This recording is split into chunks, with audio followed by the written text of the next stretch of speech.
All right, so you've seen the headlines. Everyone's talking about it, right? A huge U.S. Air Force C-5M Super Galaxy, one of the biggest military transport planes in the world, touched down in Israel. And this was no ordinary delivery. It was full of what they're calling high-tech defenses. But we're going beyond the headlines, We're going to do a deep dive into this. Yeah. We're going to figure out what it means and why it actually matters. And we're going to be looking at our goal really is to answer, the basic questions. What happened? Why did it happen? And what could happen because of it? Well, a lot of times you see these big splashy headlines, but we don't really get the deep dive. Yeah, exactly. Into what it all means. So that's our mission today. That's exactly right. So let's start with the aircraft itself, right? The C-5M Super Galaxy. I mean, when you see pictures of this thing. It is massive. It is absolutely massive. I mean, it's 247 feet long. Yeah, built by Lockheed Martin, almost the length of a football field. Yeah. I mean, can you imagine the length of a football field with wings? This thing is incredible. It's got a wingspan of almost 223 feet. And it's not just about size, right?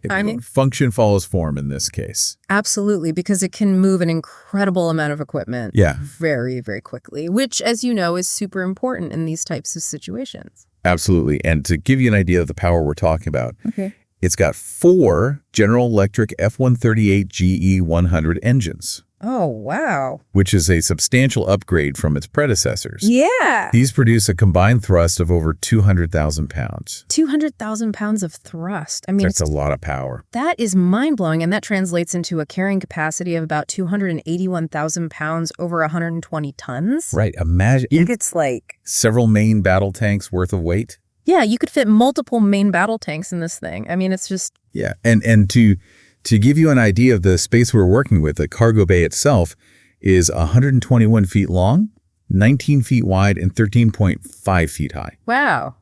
That is a lot of space. It is an incredible amount of space. As you said, you could fit multiple tanks, you could fit helicopters in there. Yeah. But what makes this particularly suited to rapid deployment is it's got this really clever design feature where it can be loaded and unloaded from both the nose and the tail simultaneously. Wow.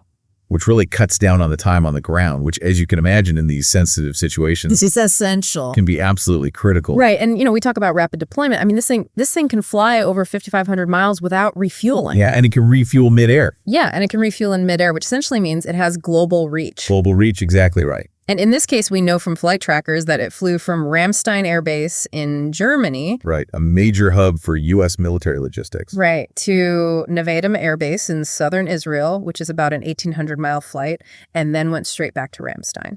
Yeah, that immediate return flight, I think, suggests a pretty specific time-sensitive cargo. Absolutely. And speaking of which, Nevatim Air Base. Yeah. This is not just any old airfield. This is a really strategically important location within Israel's defense architecture. It is, yeah. Located about 15 kilometers southeast of Beersheba. It's home to some of the most advanced aircraft in the Israeli Air Force arsenal. Yeah, like their F-35I Adir stealth fighters. Exactly. Right. And it's got transport squadrons, reconnaissance squadrons, a really important place. Yeah, and it's got, multiple runways capable of handling, huge aircraft like the C-5M. Right, built for the big stuff. That's right. And the location of it is really interesting too, right? It's in the northern Negev desert, which gives it what they call strategic depth. Right. And that essentially means that it's positioned, kind of further away from immediate threats, things from Gaza. Right. Further from the border. Further from the border, exactly. Yeah. But it can still support operations, across southern and central Israel. It's that kind of Goldilocks zone, right? Where it's safe, but also close enough to be useful. Exactly. And what I think is really fascinating here, and this is something that your sources picked up on, is the fact that it's actually pretty close to where the U.S. Army has deployed its TID system. Oh, wow. The Terminal High Altitude Area Defense System that we're going to talk about in a minute. But this really highlights that close cooperation right between the U.S. and Israel. Yeah, absolutely. And it's also worth remembering that Nevatim itself, it's been attacked in the past. It has. There were reports of strikes in April and October of 2024. Yeah. And, thankfully the defenses there seem to have worked, Yeah, they limited the damage, but it shows that, it is a target. Absolutely. And it's vulnerable. And that brings us to the big question. A big question, yeah. What was inside this giant plane? Yeah. Because that's what everyone wants to know. That's right. And most of the reporting suggests that it was connected to high-tech defenses. And, given what you just said about the THAAD deployment nearby, it seems like the most likely culprit. It seems like the most likely explanation. So maybe we should talk about what THAAD is. Yeah, absolutely. THAAD stands for Terminal High Altitude Area Defense. And essentially, it's designed to intercept short, medium, and intermediate range ballistic missiles. So these are missiles that are coming in, exactly, at a very, They're in their terminal phase. So they're either within the Earth's atmosphere or just outside of it. Right. So they're coming down. They're coming down. They're on their way down. And that's when THAAD steps in. And so THAAD is like the last line of defense? In many ways, yes. Wow. And what's really interesting about it, and you mentioned this before, is that it doesn't actually use explosive warheads. No. It uses kinetic energy. Kinetic energy. So it's just like a really high-tech bullet hitting another bullet. You can think of it that way. Yeah, it essentially just slams into the incoming missile at an incredible speed. Wow. And destroys it through the force of the impact. So no explosion? No explosion, just pure kinetic energy. Wow. Now, a typical TET-AD battery is made up of 6 truck-mounted launchers. Okay. And each of those launchers can hold up to 8 interceptors. Wow. And then the whole system is supported by this incredibly powerful radar called the ANTPY2 X-band radar. Oh, wow. Which is built by Raytheon. Okay. And this thing can detect and track targets at ranges of up to 1,000 miles. 1,000 miles. That's incredible. So this is like the eyes of the system. It's the eyes of the system. It allows them to see these threats coming from a very, very long distance. Mm-hmm. And that's really critical in this kind of environment. And it's air transportable, right? It is. It's air transportable. Though in this case, reports indicate that the radar itself was actually deployed to Israel way back in 2008. Oh, okay. So it's already there. Yeah. Yeah. So while it's possible that the C-5M could have been carrying, spare parts for the radar or something like that. Right. The more likely scenario, given the size of the plane and, what's been going on in the region, is that it was carrying a fresh batch of those interceptor missiles. That makes sense. Yeah. Because each one of those interceptors weighs about 2,000 pounds. 2,000 pounds. Wow. So the C-5M could carry a whole lot of them. So it could carry a whole lot of them in a single flight. And I imagine maybe some support equipment as well. Absolutely. Maybe even additional launchers if they were needed. Wow. And of course, moving something that sensitive and that valuable, it's not an easy thing. No, it's a very delicate operation. You've got to think about vibration during flight. You've got to think about temperature controls, security. It's a huge logistical challenge. It's a huge undertaking. Yeah, and when you look at the timing of this delivery, right, it's really interesting, right? Yeah, very interesting timing.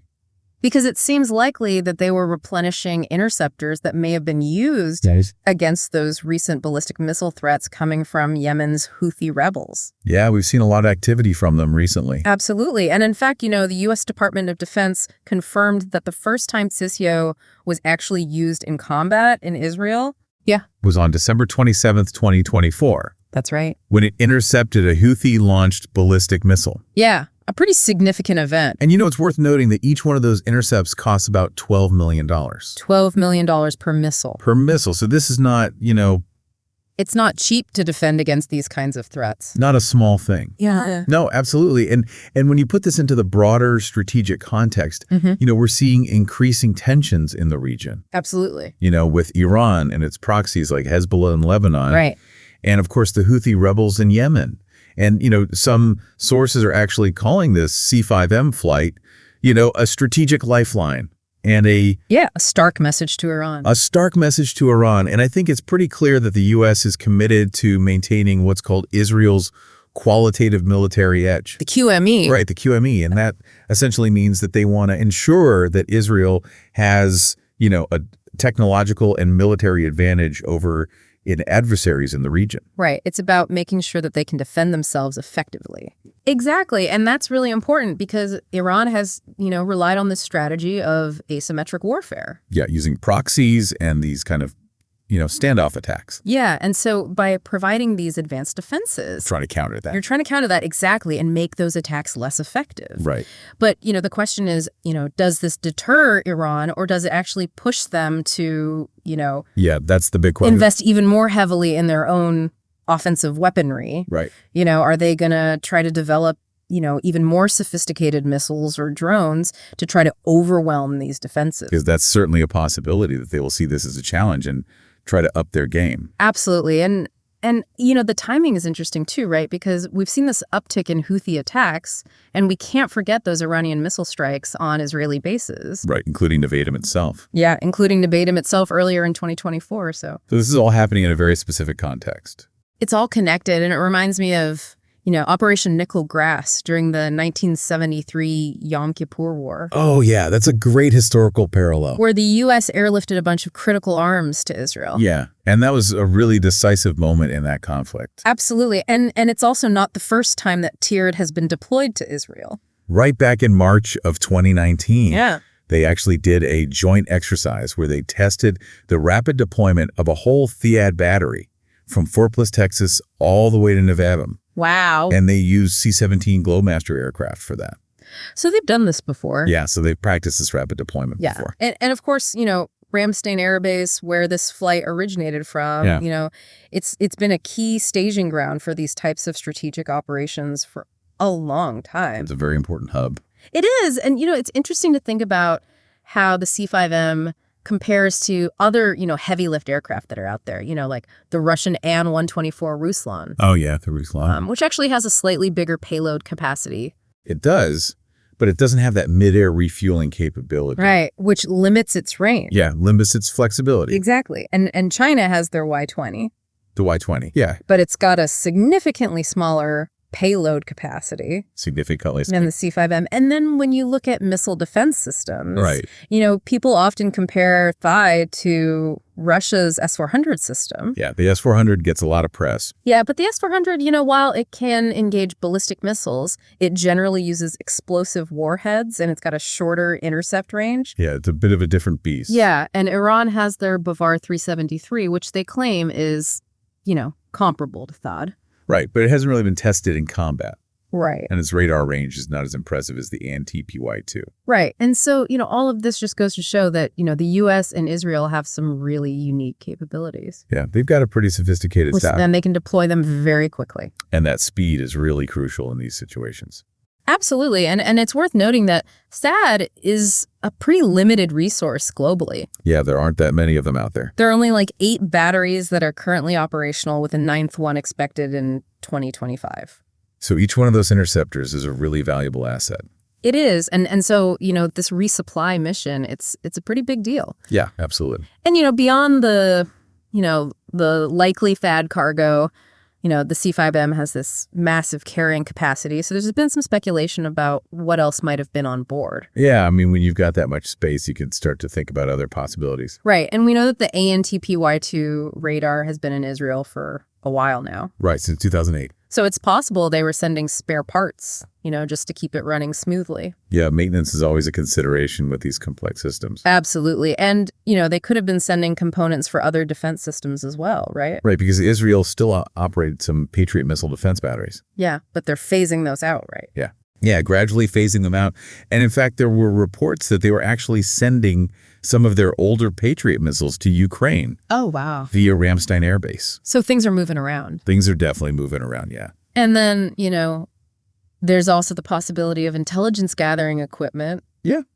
Yeah. Right? I mean, we don't have confirmation of this. Right. It's all speculation at this point. But, advanced sensors that could monitor Iran's missile development programs. Yeah, that would be a valuable asset. That would be huge. And, the Pentagon is very secretive about these kinds of missions. So yeah. So we may never know for sure what else was on board. We may never know, but it definitely adds to the intrigue, right? Absolutely. So as we wrap up this deep dive, yeah. It's clear that the landing of this C-5M Super Galaxy in Israel, it wasn't just a routine delivery. No, it was a pretty big deal. It was a pretty big deal. And it really shows us, how complex modern warfare is. Yeah. And how interconnected everything is. Absolutely. You've got technology, you've got alliances, you've got this need for rapid deployment, and it's all kind of coming together. And it's all happening in a very volatile region. Right. And so, it really makes you think about, this balance between deterrence and escalation. Right. Are you trying to deter further aggression, or are you actually making things worse? Exactly. And so here's a final thought for everyone Is this just a defensive move? Right? Is this just about bolstering Israel's security in the face of these current threats? Right. Or is it something bigger? Is it a strategic shift in the region? Yeah. Particularly when it comes to Iran. Yeah, because this is all happening in the shadow of that larger conflict. That's right. And so what are the long-term implications of this, this increasing technological sophistication in this shadow war? Right. It's a big question. And, the arrival of this aircraft is just one piece of a much larger puzzle.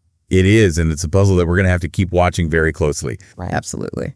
All right. Well, that's it for this deep dive. Thanks for joining us. We'll see you next time. See you then. Bye. Bye.